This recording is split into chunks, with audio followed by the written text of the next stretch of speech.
There's no amount of training or strength or padding to soften certain blows life has in store. It's the worst news you could ever hear. I wish I had cancer instead.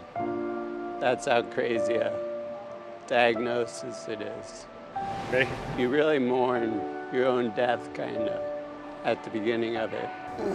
But with the right people around, encouraging, You decide to get back to living life. most of Rob Survick's life Little sip. has been spent here. Thank you, sir, for progesterone. He just says, I gotta get in. Every day, I gotta get in.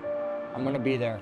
At Aspire Kids Sports Center in Chandler, Survick is a gymnastics coach. Everybody in the gym is impacted by him, every single person.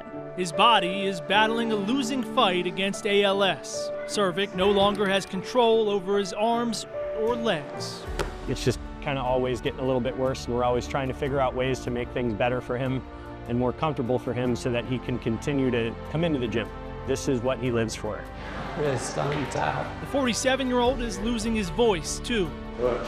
So at practice, Good. sitting in one of two old recliners, he talks through a headset, Hips up was better. which is connected to a speaker Warm up clean. attached to a mannequin that's outfitted with a picture of Survick's face. Good.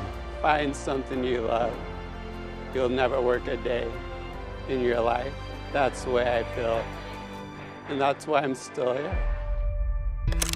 More than 2 decades ago, Survick was a gymnast himself, a team captain for the Arizona State club team. He was a grappler. He wasn't a natural gymnast. His body wasn't a natural gymnast, but he made it work, and he made it work really well. I was all right. I held my own. I like flipping.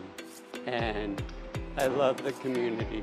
The community was so great that I really just never wanted to leave it. And so he didn't.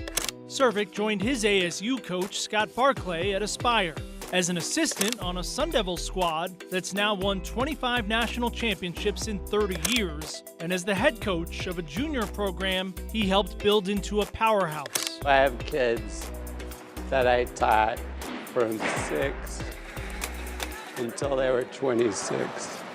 And that was so valuable to me. It made me feel like I could really make a difference.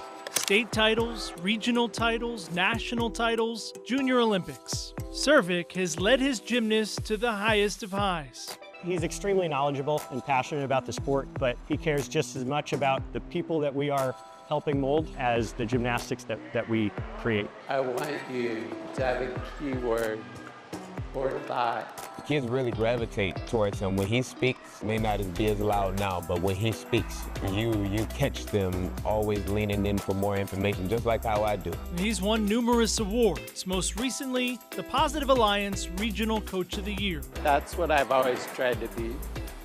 Very positive. Hey, how you doing, buddy? Good, how you doing? Good.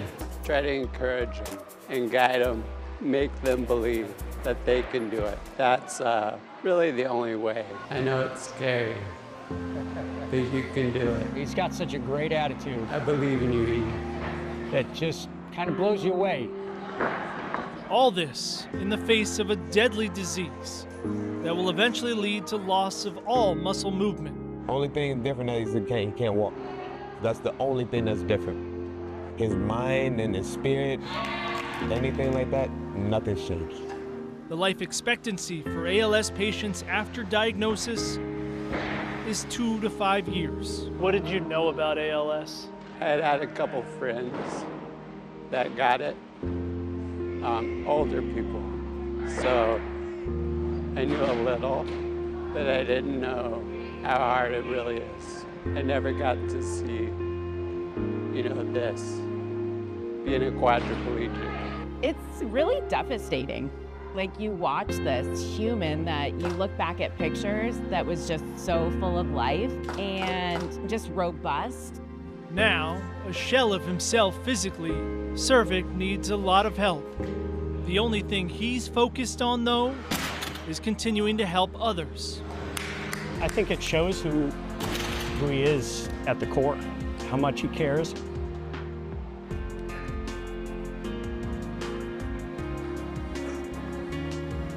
how much he wants to have an impact in other people's lives.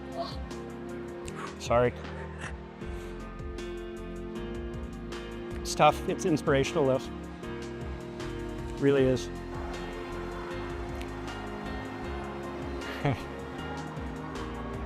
Sorry. When you deal with having to learn and double twisting, double back, and you fall on your face 12 times, you know, or 20 times, you got to keep getting back up. That's one thing.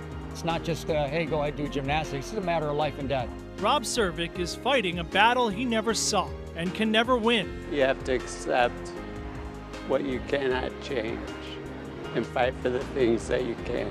But here, in this gym, he'll always have a community to soften life's biggest blows. I still have a lot to give. I can't spot them and go to meets with them, but I still have knowledge, stick, and as long as I can give that, I'll be happy.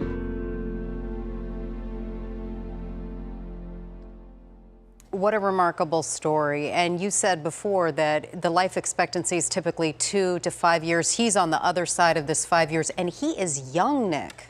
Yeah, 47 years old. As he Wow. said, the only people that he knew who had it were much older people. Right. He also said he does not plan on stopping. He's aware that he's gone past that life expectancy. It was a little more than 5 years ago when he was diagnosed. And he has a family, and I mean, so many people in that gym look up to him, and I imagine his family does as well. Yeah, that is his family, but he has 2 kids who are actually gymnasts in there too. And he said that extra time that he gets with them is gold to him, as you might imagine. You know, I think sports teaches us a lot about life. There's a lot of life lessons happening in that gym. Incredible resilience, the impact that he's having on everyone, like leaving a mark. Absolutely. Thanks for sharing his story.